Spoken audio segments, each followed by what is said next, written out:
ஆஜி அவர்களே, தமிழ்நாடு ஷியா முஸ்லிம் ஜமாத்தை சார்ந்த தலைவர்களே, இந்த நிகழ்வில் பங்கேற்று தமது ஆதரவை நல்கி உங்களை வாழ்த்தி உரையாற்றியிருக்கிற அன்பு சகோதரர் மல்லை சத்யா அவர்களே, தம்பி ஆலூர் ஷானவாஸ் அவர்களே, மேலாள் சட்டமன்ற உறுப்பினர் மனிதநேய ஜனநாயக கட்சியின் தலைவர் அன்பு சகோதரர் தமீமுன் அன்சாரி அவர்களே மற்றும் பல்வேறு தோழமை கட்சிகளை சார்ந்த தலைவர்களே, அனைவருக்கும் எனது வணக்கத்தை தெரிவித்துக் கொள்கிறேன். இந்த ஆர்ப்பாட்டத்தில் பங்கேற்பதற்கு சற்று முன்னதாக ஒரு அறிக்கையை வெளியிட்டிருக்கிறோம். இடதுசாரி கட்சிகள், இந்திய கம்யூனிஸ்ட் கட்சி, மார்க்சிஸ்ட் கம்யூனிஸ்ட் கட்சி, மார்க்சிஸ்ட் லெனினிஸ்ட் கம்யூனிஸ்ட் கட்சி மற்றும் விடுதலை சிறுத்தைகள் ஆகிய 4 அமைப்புகளும் ஒன்று சேர்ந்து இந்த கொடூரத்தை ஏகாதிபத்திய பாசிசத்தை கண்டித்து வருகிற மார்ச் 3ஆம் தேதி சென்னையிலும், அதாவது நாளை மறுநாள் சென்னையிலும் தமிழகத்தின் முக்கிய நகரங்களிலும் ஆர்ப்பாட்டங்களை நடத்த இருக்கிறோம் என்ற அறிவிப்பை வெளியிட்டிருக்கிறோம். இப்படி நடந்த கொடுமையை எண்ணி தொடக்கத்திலேயே எமது கண்டனத்தை பதிவு செய்தாலும் ஆர்ப்பாட்டம் நடத்த வேண்டும் என்று முடிவு செய்து கொண்டிருந்த வேளையில்தான் இங்கே நீங்கள் திரண்டிருக்கிறீர்கள் என்கிற தகவல் கிடைத்தது. விழுப்புரம் செல்லுவதாக நான் திட்டமிட்டிருந்த வேளையில் இந்த ஆர்ப்பாட்டம் மிகவும் முக்கியத்துவம் வாய்ந்தது என்று உங்களோடு வந்து களத்தில் இருக்கிறேன். அமெரிக்க ஏகாதிபத்தியத்தின் கொடூரம் நாளுக்கு நாள் விரிவடைந்து கொண்டே போகிறது. நம்முடைய அன்சாரி அவர்கள் சொன்னதை போல, ஆலூர் ஷானவாஸ் அவர்கள் சொன்னதை போல, மல்லை சத்யா அவர்கள் குறிப்பிட்டதை போல, யாரெல்லாம் ஏகாதிபத்தியத்தை எதிர்த்து தலை தாழாமல் நிற்கிறார்களோ அவர்களை எல்லாம் குறிவைத்து அமெரிக்க ஏகாதிபத்தியம் படுகொலை செய்து வருகிறது. சதாம் ஹுசேன் அமெரிக்க ஏகாதிபத்தியத்தின் யுத்த வெறிக்கு பலியாக நேர்ந்தது. கடாபியை அப்படி பொதுமக்கள் முன்னிலையில் தெரு தெருவாக இழுத்து அடித்து படுகொலை செய்யும் கொடூரம் அரங்கேறியது. அண்மையிலே வெனிசுலா அதிபர் கைது செய்யப்பட்ட கொடுமை அரங்கேறியது.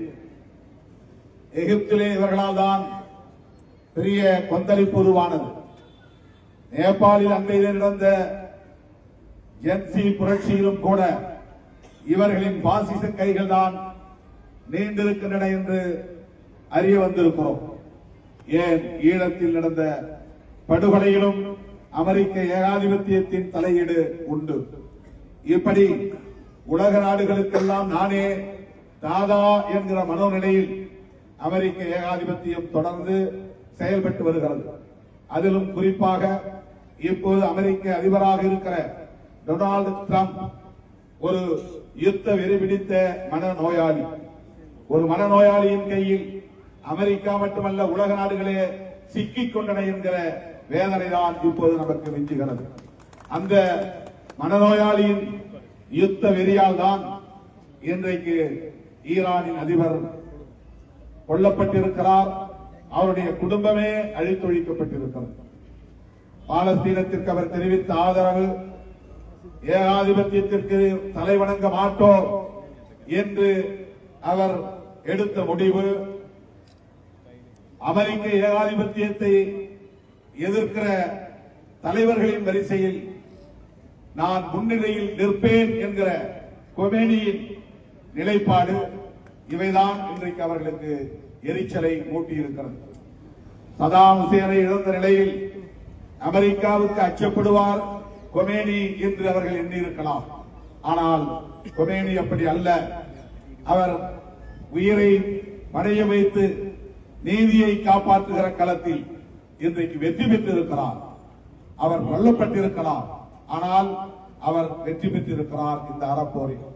ஆகவே டொனால்டு டிரம்ப் முன்னெடுத்திருக்கிற இந்த யுத்தம் ஈரான் மீது மட்டுமே நடத்தப்படுகிற யுத்தம் இல்லை. எண்ணெய் வளம் மிக்க நாடுகள் அத்தனையையும் அவர்கள் குறிவைத்திருக்கிறார்கள். அவர்களின் எண்ணெய் வியாபாரத்திற்கு முட்டுக்கட்டையாக இருக்கக்கூடிய தலைவர்கள் அனைவரையும் குறிவைத்திருக்கிறார்கள். அவர்கள் விரும்புகிறபடி ஆட்சி நிர்வாகம் ஒவ்வொரு நாட்டிலும் நடக்க வேண்டும் என்கிற ஆதிக்க வெறிபிடித்த ஒரு பேரரசாக, ஏகாதிபத்திய அரசாக அமெரிக்கா விளங்கி வருகிறது. இந்த நிலையில் உலக நாடுகள், ஜனநாயக சக்திகள் ஓரணியில் திரள வேண்டும், அமெரிக்க ஏகாதிபத்தியத்திற்கு ஒரு முடிவு காண வேண்டும் என்பதுதான் ஜனநாயக சக்திகளின் வேட்கையாக இருக்கிறது, கோரிக்கையாக இருக்கிறது.